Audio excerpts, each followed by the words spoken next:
Hello everyone, welcome to study Pathshala. आज के current affairs special में हमारा टॉपिक रहने वाला है एनुअल टीबी रिपोर्ट 2020, जिसे हाल ही में जारी किया गया था। तो किसके द्वारा रिपोर्ट जारी की जाती है, इस रिपोर्ट में क्या कहा गया, टीबी से रिलेटेड भारत के लक्ष्य क्या हैं, किस तरह से ख़त्म करना है और सरकार ने किस तरह के प्रयास किए हैं, ये सभी चीज़ों के बारे में हम आज की इस वीडियो में देखने वाले हैं। और इम्पॉर्टेंट इसलिए हो जाता है क्योंकि टीबी आज के टाइम में बहुत कॉमन डिसीज़ हो गया है, जिसकी वजह से बहुत सारे लोगों की जानें जाती हैं। तो इस रिपोर्ट में क्या कहा गया है, ये जानना भी इसीलिए ज़रूरी हो जाता है। तो चलिए स्टार्ट करते हैं। और शुरू करने से पहले अगर अभी तक आपने चैनल को सब्सक्राइब नहीं किया है तो प्लीज़ कर दीजिएगा और बेल आइकन भी प्रेस कर दीजिएगा ताकि नोटिफिकेशन आपको टाइम पर मिल जाए। और अगर वीडियो पसंद आती है तो लाइक एंड शेयर भी ज़रूर कीजिएगा। चलिए स्टार्ट करें।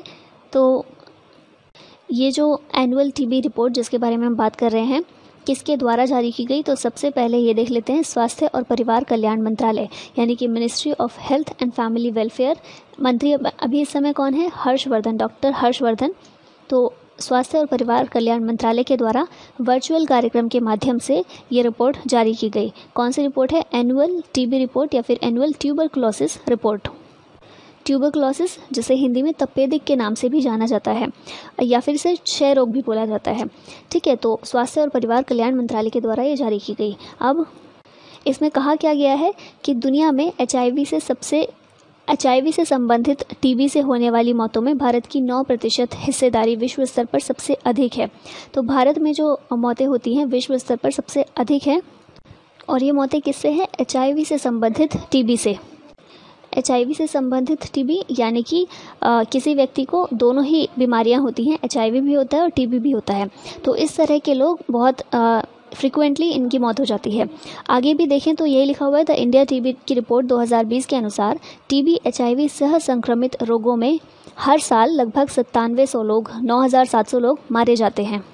तो यानी कि इस रिपोर्ट में ये बताया गया है कि टीबी के जो रोगी होते हैं उनमें से भी वो रोगी बहुत फ्रिक्वेंटली मारे जाते हैं जिन्हें साथ में एचआईवी भी होता है।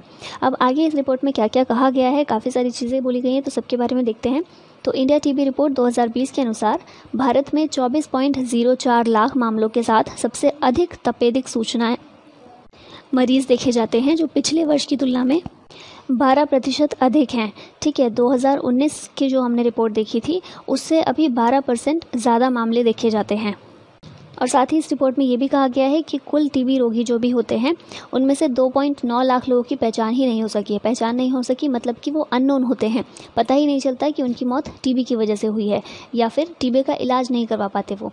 तो ये ऐसे लोग होते हैं जिनकी पहचान ही नहीं हो सकी है।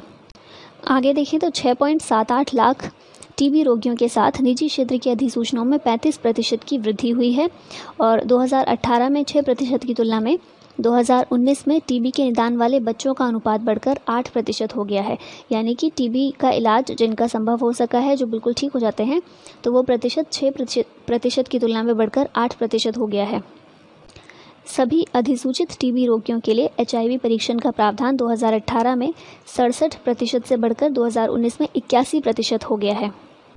यानी कि अभी 81% लोगों का जिन्हें टीबी होता है, टीबी रोगियों का एचआईवी परीक्षण भी किया जाता है। तो ये प्रावधान जो है इसकी वृद्धि कर दी गई है, क्योंकि हमने देखा ही है कि ऐसे व्यक्ति जिन्हें टीबी भी है और साथ में एचआईवी भी है उनकी मौत का आंकड़ा बहुत ज़्यादा है। तो इसीलिए परीक्षण का प्रावधान भी किया गया है। और क्योंकि उपचार सेवाओं का विस्तार किया गया है इसीलिए अधिसूचित रोगियों की उपचार सफलता दर में 12% सुधार हुआ है। ठीक है, पहले हम देखते थे 2018 में 69% था उपचार सफलता दर। ठीक है, जो सक्सेस मिल जाती थी, ठीक हो जाते थे, वो पहले 69% था, अभी ये बढ़कर हो गया है 81%। और किस लिए हो गया, क्योंकि उपचार सेवाओं का विस्तार किया गया है। अभी जो ट्रीटमेंट प्रोसेस होती है वो काफ़ी हमें अच्छी देखने को मिलती है, उनकी क्वालिटी काफ़ी अच्छी रहती है और काफ़ी इम्प्रूवमेंट हुआ है। तो इसी वजह से अब आगे इसके बारे में देखें तो ये राज्यवार प्रदर्शन बताया गया है कि कौन से राज्य का प्रदर्शन किस तरह का रहा है। तो हम देखते हैं सबसे पहले कि गुजरात, आंध्र प्रदेश और हिमाचल प्रदेश ये ऐसे राज्य हैं जो 50 लाख आबादी वाले राज्यों की श्रेणी में आते थे। तो जितने भी राज्य 50 लाख आबादी वाले राज्यों की श्रेणी में थे, उनमें से गुजरात, आंध्र प्रदेश और हिमाचल प्रदेश ने सर्वश्रेष्ठ प्रदर्शन दिखाया है। टीबी के मामले में सर्वश्रेष्ठ प्रदर्शन, बहुत अच्छा प्रदर्शन इनका रहा है। फिर आते हैं कि 50 लाख से कम आबादी वाले जो राज्यों की लिस्ट थी, उसमें से शीर्ष 3 राज्य कौन से थे? शीर्ष 2 राज्य बताए गए हैं इसमें, नागालैंड और त्रिपुरा। ये ऐसे सर्वश्रेष्ठ प्रदर्शन इन राज्यों ने दिखाया है जिनकी आबादी 50 लाख से कम थी। और उसके बाद हम आ जाते हैं अपने केंद्र शासित प्रदेश की सूची में। तो इसमें दादर और नागर हवेली और दमन और दीव, ये इन्होंने नियंत्रण के मामले में, टीबी नियंत्रण के मामले में सर्वश्रेष्ठ प्रदर्शन दिखाया है। और ख़राब प्रदर्शन किन राज्यों का रहा है, कहाँ पर सबसे ज़्यादा मामले देखे गए हैं? तो ये उत्तर प्रदेश है जहाँ 20%, महाराष्ट्र में 9%, मध्य प्रदेश में 8%, राजस्थान में 7% और बिहार में 7%। तो सबसे ज़्यादा मामले जिन राज्यों में देखे गए हैं वो राज्य हैं यूपी, महाराष्ट्र, मध्य प्रदेश, राजस्थान और बिहार। अब आगे देखते हैं कि भारत का लक्ष्य, टीबी उन्मूलन का लक्ष्य भारत का कब तक का है। तो आप में से कई लोगों को आई होप पता ही होगा कि वैश्विक स्तर पर टीबी उन्मूलन के लिए लक्ष्य रखा गया है 2030 के लिए। ठीक है कि 2030 तक हमें टीबी को पूरी तरह से ख़त्म करना है। भारत ने ये लक्ष्य, विश्व का जो लक्ष्य है, वैश्विक लक्ष्य है, उससे 5 साल पहले का रखा है। भारत ने लक्ष्य रखा है 2025 तक कि 2025 तक हमें टीबी को पूरी तरह से ख़त्म करना है। ठीक है, महत्वाकांक्षी लक्ष्य के साथ संरेखित करने के लिए कार्यक्रम को, जो पहले हमारा कार्यक्रम था राष्ट्रीय क्षय रोग नियंत्रण कार्यक्रम, उसे बदल दिया गया है। उसे बदलकर राष्ट्रीय क्षय रोग उन्मूलन कार्यक्रम रखा गया है। यानी कि अब हमें नियंत्रित नहीं करना है, अब हमें उन्मूलन करना है, इसका पूरी तरह से ख़त्म करना है। तो क्योंकि हमारा लक्ष्य 2025 तक हमें उन्मूलन करना है, तो इसीलिए हमारा जो राष्ट्रीय कार्यक्रम था टीबी से रिलेटेड, उसको भी नाम उसका चेंज कर दिया गया है और उसका काम भी चेंज कर दिया गया है। इसके अलावा हमारे कुछ राज्य हैं जिनका पर्सनल भी, जिन्होंने अपना लक्ष्य रखा हुआ है। तो जैसे कि यहाँ पर 2 राज्य का एग्जाम्पल दिया गया है। हिमाचल प्रदेश, इसने लक्ष्य रखा है 2021 तक। सिक्किम और जो लक्षद्वीप है हमारा, एक केंद्र शासित प्रदेश, इन दोनों ने लक्ष्य रखा है कि 2022 तक इन्हें अपने अपने राज्यों को, अपने अपने एरियाज़ को इन्हें मुक्त कराना है टीबी से। तो ये सारी चीज़ें बहुत इंपॉर्टेंट है, याद रखिएगा। अब आगे देख लेते हैं कि सरकार के प्रयास क्या रहे हैं, सरकार के क्या क्या स्टेप सरकार ने उठाए हैं और क्या स्टेप उठा रही है। तो एक इसमें से बहुत इंपॉर्टेंट आ जाता है निक्षय प्रणाली।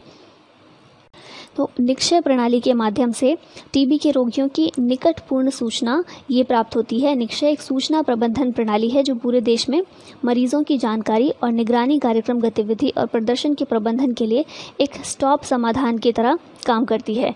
ठीक है, तो ये एक तरह से सूचना प्रबंधन प्रणाली है जो कि ये सूचना प्रदान करती है कि टीबी के रोगी हमारे आसपास हैं या नहीं। यह राष्ट्रीय सूचना विज्ञान केंद्र और भारत के लिए विश्व स्वास्थ्य संगठन देश कार्यालय के सहयोग से केंद्रीय टीबी डिवीजन, स्वास्थ्य और परिवार कल्याण मंत्रालय द्वारा विकसित और बनाया गया है। ठीक है, तो निक्षय प्रणाली ये किसके द्वारा बनाई गई है? तो ये सभी बताया गया, राष्ट्रीय सूचना विज्ञान केंद्र और भारत के लिए विश्व स्वास्थ्य संगठन देश कार्यालय के सहयोग से केंद्रीय टीबी डिवीजन के द्वारा ये तैयार किया गया है। ठीक है, तो निक्षय प्रणाली याद रखिएगा, सूचना प्रबंधन प्रणाली है। फिर एक इम्पॉर्टेंट आ जाता है राष्ट्रीय क्षय रोग उन्मूलन कार्यक्रम, जो कि पहले नियंत्रण कार्यक्रम था, इसे चेंज करके कर दिया गया उन्मूलन कार्यक्रम। तो ये क्या है? तो ये एक राष्ट्रीय प्रायोजित योजना है, केंद्र सरकार के द्वारा प्रायोजित योजना है, जिसे राष्ट्रीय स्वास्थ्य मिशन के तत्वाधान में राज्य सरकारों और केंद्र सरकार के बीच संसाधन साझा करने के साथ लागू किया जा रहा है। तो किसके अंतर्गत है? ये राष्ट्रीय स्वास्थ्य मिशन के अंतर्गत है राष्ट्रीय क्षय रोग उन्मूलन कार्यक्रम। कार्यक्रम का लक्ष्य है कि तपेदिक के कारण शून्य मृत्यु, बीमारी और गरीबी के साथ टीबी मुक्त भारत हासिल करना है।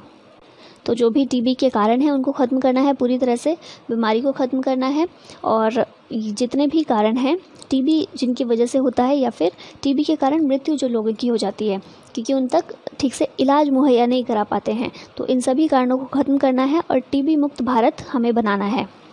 कब तक बनाना है? 2025 तक बनाना है। अब थोड़ा सा लास्ट में देख लेते हैं टीबी के बारे में। जैसे याद कीजिए, हमने अभी देखा था निक्षय प्रणाली, वो क्या करती है कि हमारे आसपास सूचना प्रोवाइड करती है कि हमारे आसपास कोई टीबी का मरीज़ है या नहीं। तो हम इसे रिलेट कर सकते हैं अभी कोरोना से। जो आरोग्य सेतु ऐप है ये भी यही करती है ना कि आसपास हमें पता चलता है कि कोई कोरोना का मरीज़ है या नहीं है। ठीक है, तो उससे हम क्या करते हैं कि उससे दूरी बना के रख सकते हैं, सेफ्टी रख सकते हैं। तो टीबी के लिए ऐसी प्रणाली की ज़रूरत क्यों है? तो टीबी के बारे में थोड़ा जानना ज़रूरी है।